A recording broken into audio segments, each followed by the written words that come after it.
Pemerintah daerah telah mendata tambang galian C di wilayah Lombok Timur. Dari puluhan tambang yang ada, 28 diantaranya berstatus ilegal. Keberadaan tambang galian C di Desa Korleko dinilai telah mencemari sungai-sungai dan merusak lahan pertanian di desa itu, yang mengancam mata pencaharian masyarakat yang bergantung pada sektor pertanian. Masyarakat Desa Korleko, Kecamatan Labuan Haji menggelar aksi unjuk rasa di kantor Bupati Lombok Timur. Yakni mereka meminta agar aktivitas tambang galian C ilegal yang merusak lingkungan pertanian di Lombok Timur segera ditutup.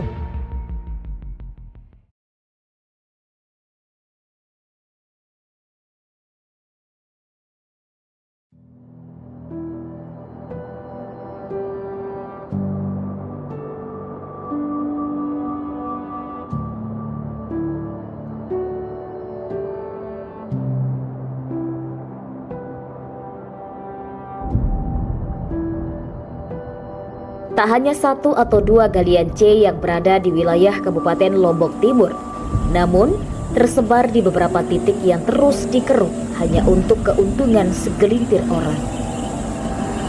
Sebagaimana data yang dikeluarkan oleh Dinas Lingkungan Hidup Kabupaten Lombok Timur tahun 2024, setidaknya ada 107 titik lokasi tambang galian C. 48 lokasi yang belum mengantongi izin, sementara yang sudah memiliki izin baru 59 lokasi tambang.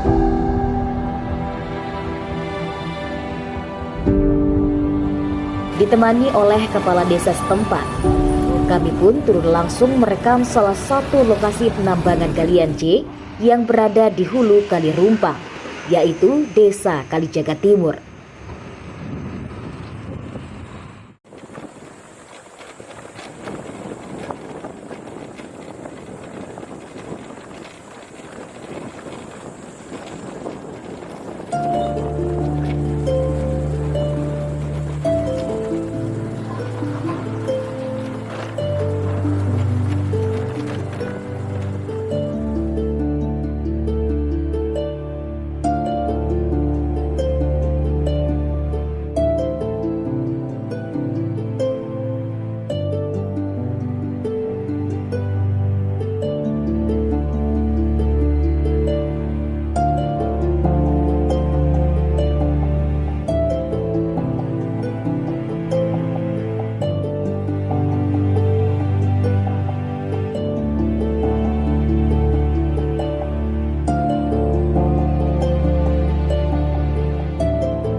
Pemerintah Desa Kalijaga Timur sudah lama menyoroti permasalahan terkait mobilitas truk pengangkut material.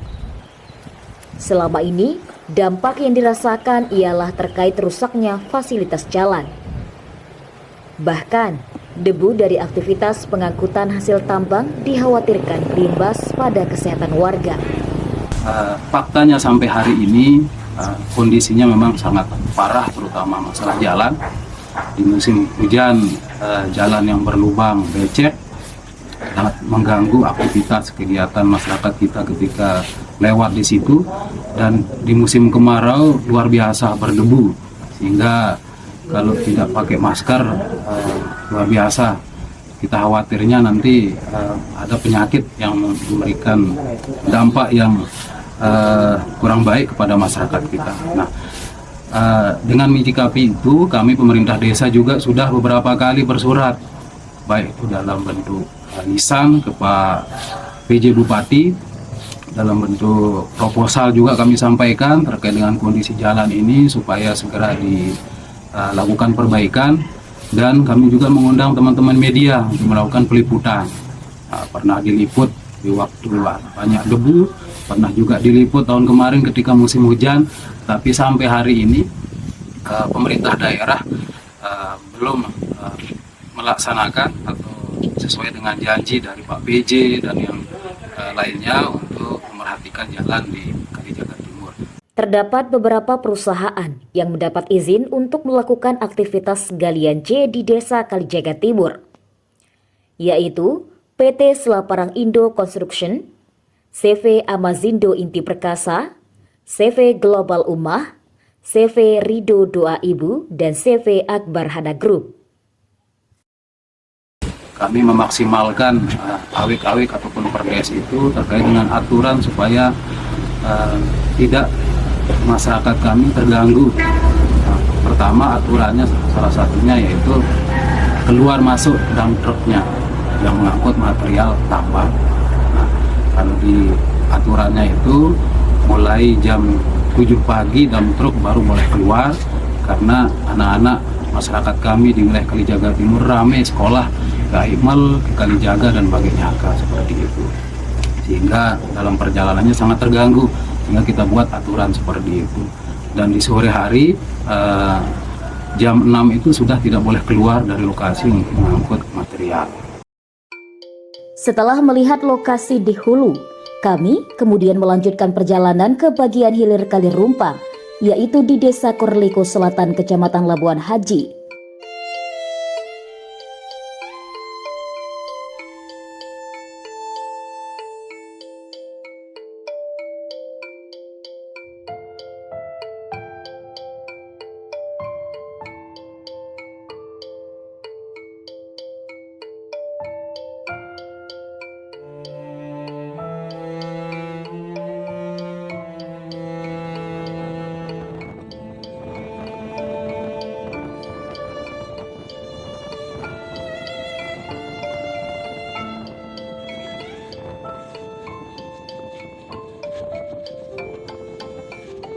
Kami kemudian diajak oleh warga desa setempat untuk melihat kondisi lahan pertanian warga. Ini baru sawah, belum yang di kebun. Banyak terdampak lumpur masuk ke kebun warga itu. Terus ya hasilnya kan nanti hasil panen kelapanya kurang gitu. Kualitasnya juga kurang, kecil-kecil jadi buahnya gitu. Berarti selain dia berdampak ke sawah, Pertanian, perkebunan juga. Bahkan nelayan pun juga kesulitan nyari air, nyari ikan gitu. Soalnya muaranya itu kan sampai laut gitu. Benar.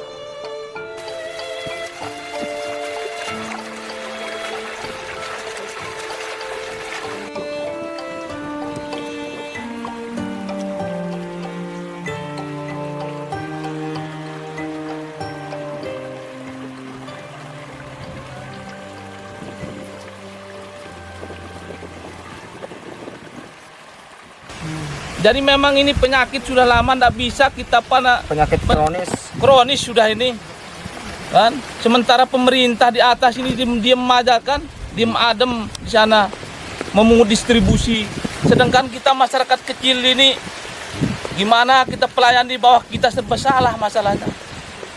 Jadi kita mohon kepada pemerintah, Pemda ataupun provinsi, tolong diawasi kalau mau. Intinya kami jangan diganggu supaya kami tidak mengganggu dia yang melakukan lokasi ini. Tapi kan tidak bisa, sekarang kita tidak diganggu, besok-besok lagi dia mengganggu kan? Apakah kita tidak ada kerjaan lain kan? Kita kan butuh mencari untuk nafkah keluarga kita kan? Ini aja sudah 12 tahun kita lakukan, sudah bertindak masyarakat anarkis, ditangkap oleh petugas kan? Lain judul masalahnya, itu yang kita khawatirkan sebenarnya. Coba kalau kita saling kita pikirkan sudah beres semuanya. Tapi kan kita paling tidak, mohon maaf, para penambang ini sudah teman kita juga kan. Tapi gimana cara kita supaya jangan kita saling sakiti? Kan kita mari saling peringati, tapi ini sudah lebih dari udah peringatan kan. Ya mau kita seperti dulu lah. Dulu kan di sini di Lembak Luk pada umumnya itu desa-desa lain itu iri. Anehnya di sini pas musim panas itu dia bagus airnya, besar airnya. Musim hujan kurang airnya. Karena mengapa? Karena kan banjir di sungai, jadi tidak naik airnya. Kalau musim panas sumur tidak perlu kita pakai Ya, semakin banyak airnya. Sekitar bagian melimpah airnya. Karena pori-porinya tidak tertutup dengan lumpur. Tapi kalau sekarang sudah berapa kali kita menggali kan? Belum biaya gali, belum biaya pompa. Ya kalau kita mampu, kalau masyarakat yang tidak mampu, tidak bisa. Setelah mendengar keluhan dari Kepala Wilayah Dusun Banjargetas, Desa Korleko Selatan, kami kemudian menemui salah seorang petani di Desa Korleko untuk melihat dampak lahan pertanian di desa tersebut.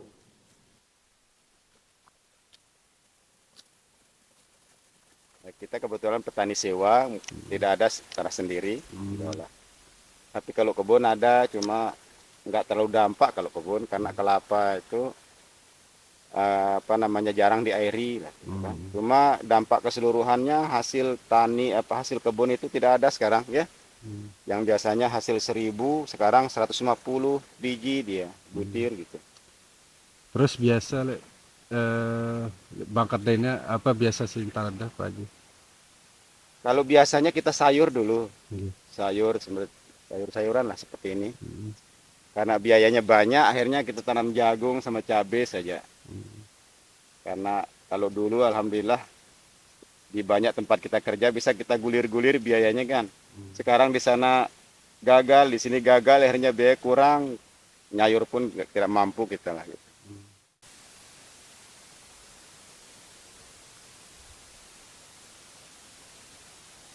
Sekarang sebab tidak pernah nanam padi, tanahnya tidak sehat.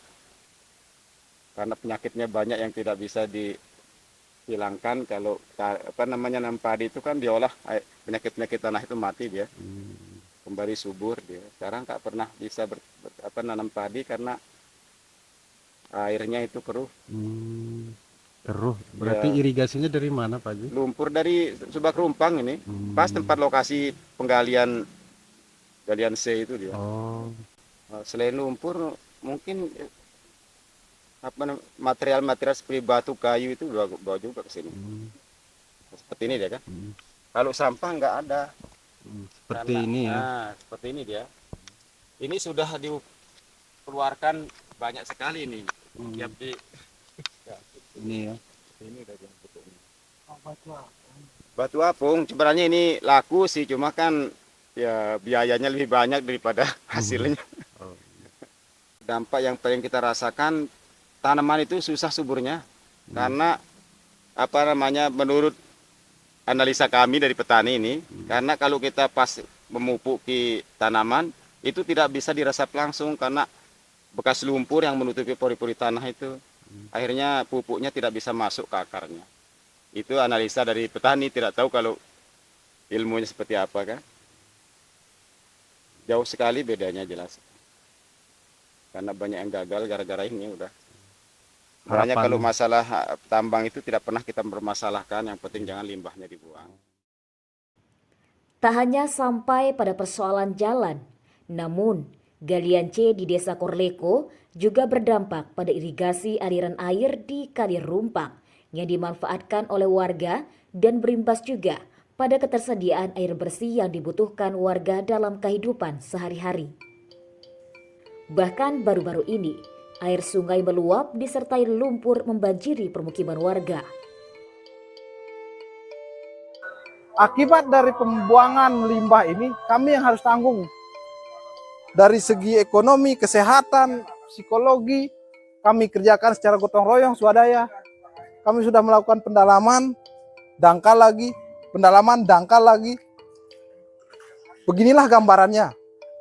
Ini 1 meter Pak kedalamannya parit ini. Tetapi karena Bapak bisa saksikan secara langsung bagaimana bentuk limbah yang dibawa, yang dikirim dari lokasi pertambangan ke tengah kampung ini. Dan inilah yang akan menyebabkan sumur warga itu semua mengering Pak. Sebagian besar sudah mengering. Tidak ada lagi air bersih yang kami gunakan. Dulu air ini bisa kami gunakan untuk MCK. Sekarang tidak ada kegunaannya Pak.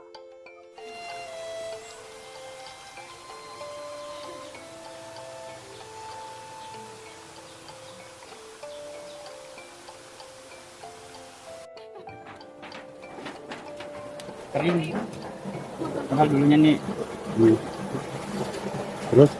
Ini dulunya laut airnya nih, tapi sekarang udah karena bekas limbah galian C jadinya kering dia, pori-pori tanahnya tertutup dia jadinya nggak ada airnya yang keluar. Padahal ini salah satu akses air bersih masyarakat sekitar sini. Benar, Gitu. ini bisa sampai tersedok. Ya cuma diambil airnya saking melimpahnya, tapi sekarang kan kayak gini kondisinya udah nggak bisa dipakai lagi sama masyarakat. Sedimentasi tanahnya udah masuk dari sini karena lumpur dan batu sebagainya. Kalau itu apa itu Bang? Kalau ini penampungan air masyarakat itu sebelum mereka alirkan ke rumah-rumah masyarakat yang sekitar, makanya dia ditampung dulu supaya tanah dan batu yang itu bisa disaring. Mereka mengaliri air mereka itu dari sini dia. Ke kemana? Ke rumah-rumah warga di telaga-telaga mereka isi dengan air dari sini gitu. Karena ini otak reban mereka gitu yang dipakai. Ini hulunya di mana ini? Tetap berhulu aliran air ini ke Kali Rumpang juga, ujungnya di hulu sana. Lokasi Golensi juga sama. Makanya langsung masyarakat terdampak gitu. Dari hulu ke hilir langsung kena imbasnya karena pembuangan galian C ini.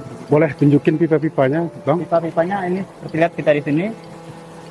Mereka nanamnya di sini sekitar aliran ini terus sana ke permukiman warga di situ, sama masjid juga menggunakan air ini untuk kebutuhan masyarakat untuk beribadah begitu Mas.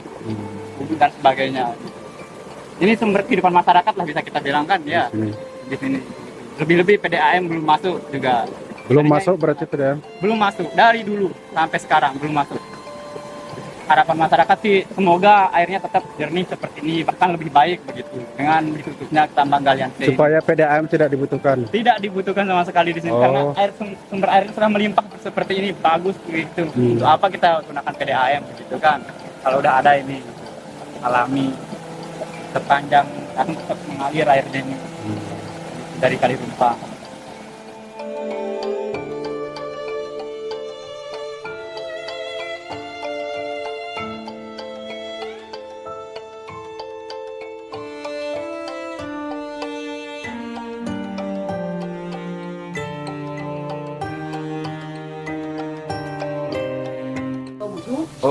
Nek tabu sembayang karak dia kemele sembayang kadang-kadang. Kumbe na. Benek tabu ngomong sini tanah. Oh, tanah doang. Tanah. Ya lebih nek botu ngono. Tanah nek kan namai angen ta sila ngomong ya nanti kedulu. Kan harap pemualan nek kok mu ada tanah cepilatin di tabu. Oh, jauh berarti lengan bakat. Bawa tuh nih kalau ko arah pemualan nanti oke. Sono tatanya dokter. Terus kane apa sih Harpangda ini? Maksudku adik nak kumbing, melenta bagan na bujar ni sudah ni antar lalu, sinangan lalu keruna ini memang kita pada kita jalan. Pelagu ini jual siraton sirabali, wah teman yang menderita tante sih. Mopo ni ketajok sa mopo. Tinggal Tingelak apa? Tingelak ngono mun nantak narak Teloga sini bau warak dedet dari bawah. Dari no menit teteka ngebilang minggu ke sabol tanah. Sino mabuk sini tanah sinambung. Ya telin telerang terkan.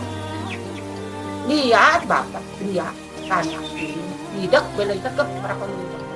Berdasarkan data Dinas Lingkungan Hidup Kabupaten Lombok Timur, dari 9 titik lokasi galian C yang melakukan penambangan di Desa Korleko dan Desa Korleko Selatan, hanya ada 5 lokasi yang sudah mendapatkan izin, yaitu PT Selaparang Indo Konstruksi, CV Anugerah Jaya Alam, CV Buddha Buana Bakti, CV Mandiri Utama Raya, dan CV Karya Jati. Sementara 4 lainnya masih berstatus ilegal.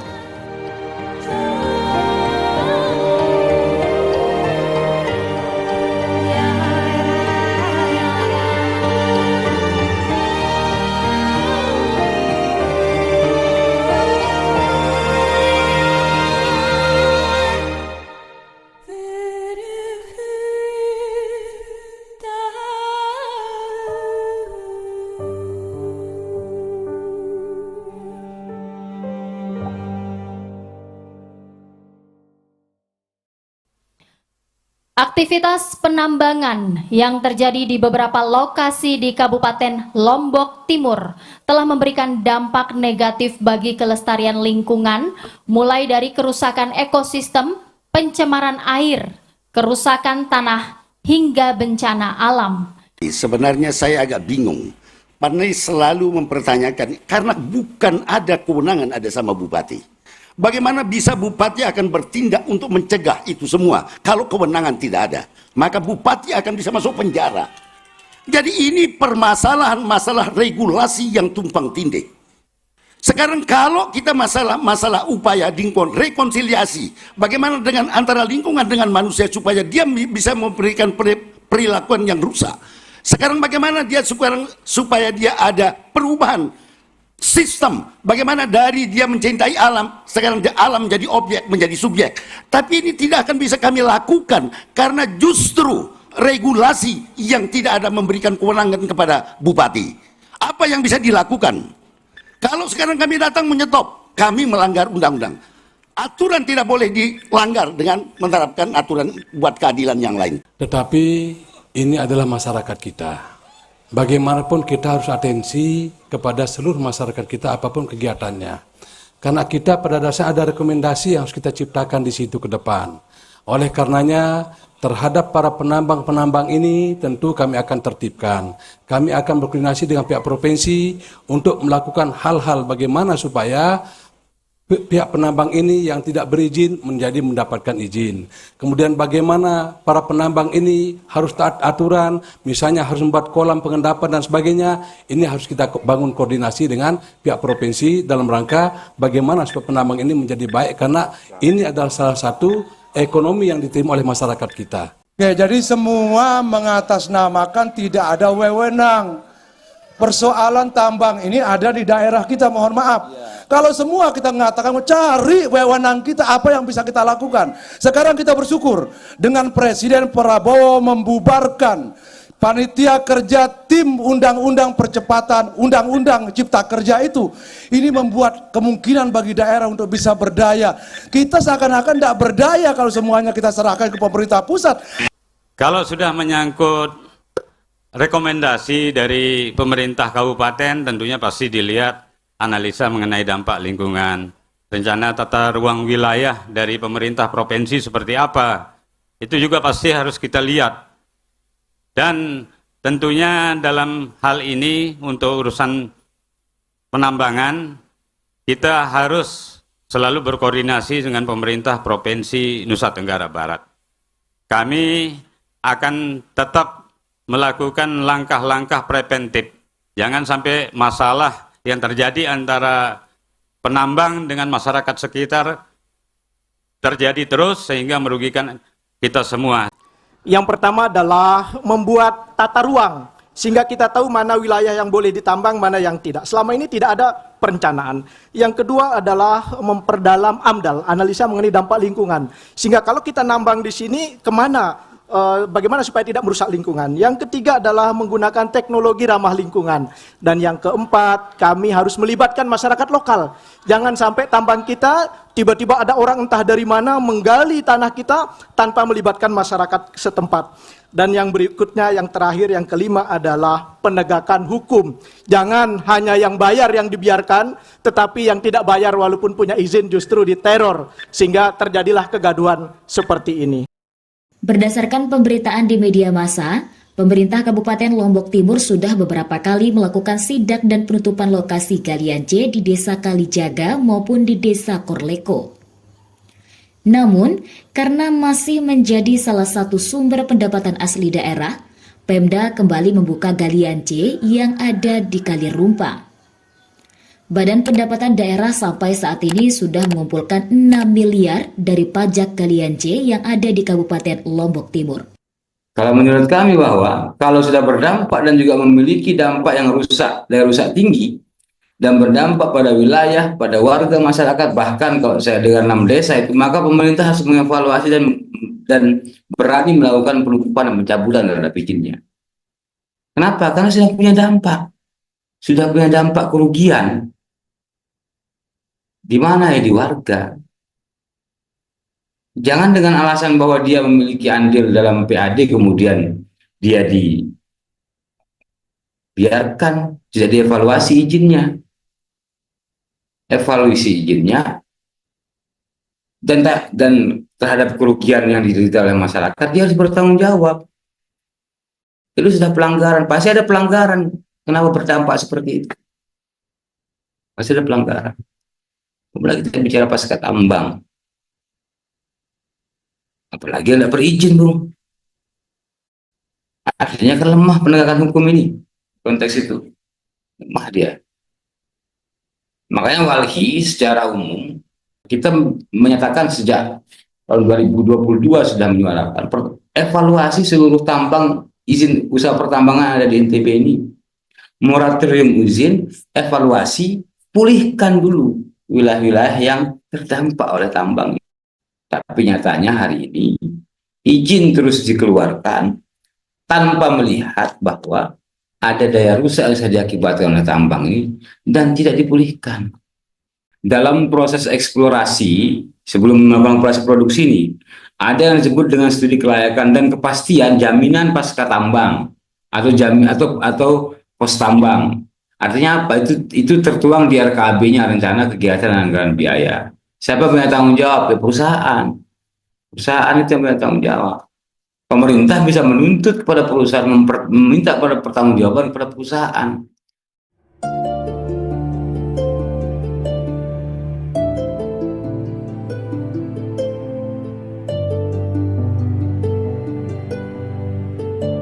Dari sederet dampak buruk yang dirasakan oleh warga yang sudah lebih 12 tahun, mereka pun tak tinggal diam. Tanggal 30 September 2024, perjuangan dari warga yang tergabung dalam Aliansi Masyarakat Korleko Peduli Lingkungan menyampaikan aspirasi di depan DPRD Lombok Timur, Polres Lombok Timur, dan kantor Bupati Lombok Timur.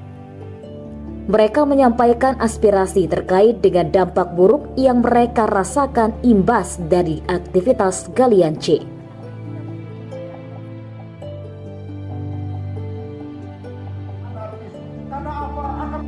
Kalau masalah menuduh biru memang ada wewenang daripada APH, aparat hukum. Mana yang tentunya yang tidak memenuhi syarat tentu akan ditutup sendiri, bukan masyarakat yang menuntut. Ini yang kita sayangkan ketika masyarakat yang menuntut, karena ada aparat yang berhak untuk menutup itu. Jadi jangan sampai masyarakat kita yang bertindak anarkis. Dari berbagai aksi dan negosiasi yang dilakukan oleh warga selama ini, ternyata tidak membuahkan hasil. Dampak yang diakibatkan oleh aktivitas galian C masih terus dirasakan oleh warga. Sehingga pada 31 Oktober 2024, inilah yang terjadi.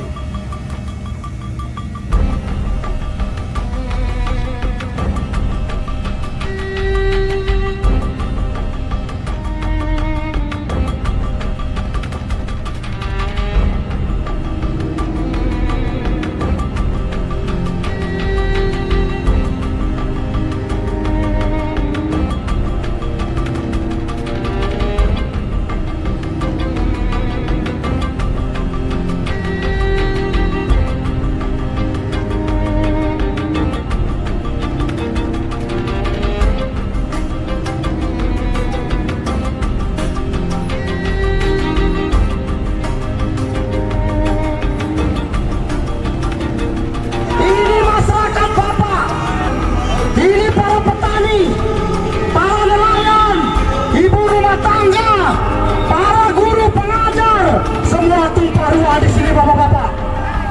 Biar bapak tahu betapa rindunya kami dengan air jernih. Hanya kami pernah berdemonstrasi di Kabupaten Lombok Timur. Kami diberikan waktu air jernih hanya 1 minggu. Itu pun lagi dia mengkeruk tanah kami yang ada di Desa Korleko. Baik itu ilegal ataupun yang legal, semuanya ini bermasalah. 1. Menuntut dan mendesak Pemprov NTB, PJ Gubernur untuk segera menutup total secara permanen semua tambang galian C yang ilegal berada di semua wilayah Kabupaten Lombok Timur. 2. Menuntut dan mendesak Pemprov NTB, PJ Gubernur untuk menindak semua oknum pejabat yang ikut bermain di semua instansi pemerintahan yang berkaitan dengan tambang, SDM dan DLHK. Betul? Yang ketiga, menuntut dan mendesak DLHK Provinsi untuk segera dalam waktu 2x24 jam untuk segera memproses atau menindak bagi semua tambang yang telah melanggar undang-undang dan semua peraturan yang berkaitan dengan lingkungan hidup sengaja ataupun tidak sengaja. Yang keempat, menuntut dan mendesak DLHK Provinsi untuk menjalankan transparansi dan keterbukaan informasi dalam proses pengajuan syarat izin tambang, khususnya uji kelayakan dan AMDAL.